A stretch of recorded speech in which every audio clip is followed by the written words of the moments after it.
So imagine this. Your brand new gadget breaks. Bummer, right? But hey, it's under warranty.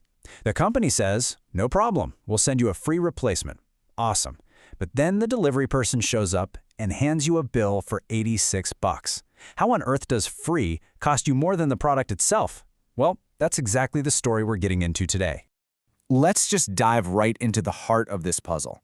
How is it even possible for a free warranty replacement to end up costing you more than if you just went out and bought a new one from the store? And this is where it gets truly wild. Look at these numbers. The actual product, you can buy it for about $75. But the bill for the quote-unquote free replacement? $86. We're not talking about a small shipping fee here. This bill is literally more than the item is worth. So, how did this even happen? And no, this isn't some hypothetical situation.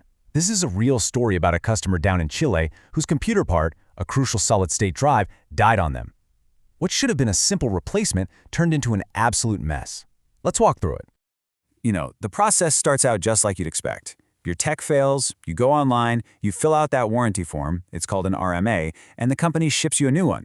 Everything seems totally normal, right up until that package gets to your door and the delivery driver is asking for a whole lot of money. And here's the number that stopped everything in its tracks.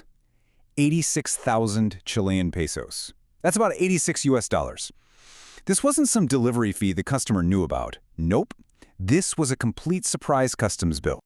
Okay, so to figure out where this 86 bucks came from, we've got to play detective and look at the paperwork. This isn't just some random number FedEx made up. It's calculated from information that the sender provided. And yeah, that's where the problem is.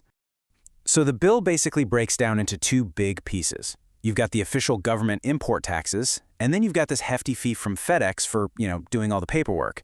But both of these charges are based on one single critical piece of info. And here it is. This is the key to the whole mystery, the declared value.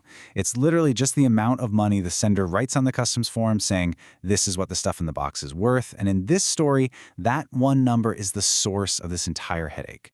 Let's shift over and look at the actual commercial invoice that Crucial, the company, sent with the package, because this is where we can pinpoint the one single, really expensive mistake they made. Now, what's funny is the paperwork itself seems to get it right.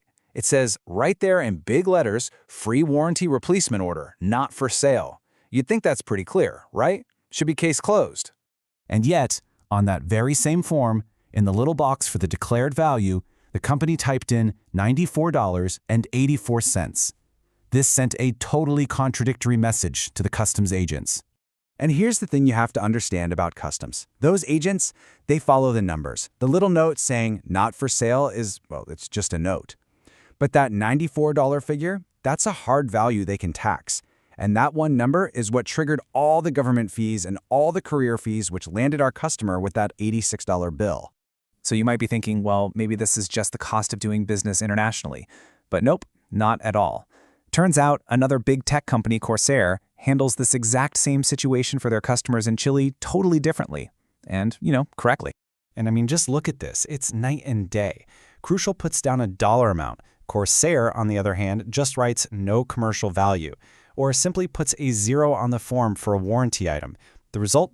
Crucial's customer gets a surprised $86 bill, and Corsair's customer gets their replacement for free, just like it was supposed to be. Look, this isn't some secret loophole or a clever trick. This is just the standard, correct way to handle international warranty shipments. You declare it has no commercial value because, well, it doesn't. It's not a sale. Customs know how to handle this, they process it correctly, and the package gets to the customer with 0 surprise charges. It really is that simple. So, what's the big lesson here? I mean, this goes way beyond just one bad experience with an SSD. This is really about what we all need to be aware of when we're buying things from international companies.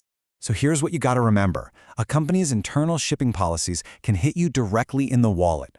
For anything coming from another country, that declared value is king. And what happened in the end? Well, the customer in Chile had to refuse the package. It got sent all the way back, and they were right back where they started. Just way more frustrated. And all of this leaves us with one really big question. Why do some massive global companies get this so wrong? Is it just a mistake, a bad automated system, or is it a policy that just doesn't care about customers in certain parts of the world? It's a basic mistake, but it's a very expensive one for their customers. At the end of the day, a story like this is a powerful reminder that the real cost of something isn't just what's on the price tag. It's also the quality of the company's customer support and whether their policies are fair. It's something to think about the next time you see a product that advertises a lifetime warranty.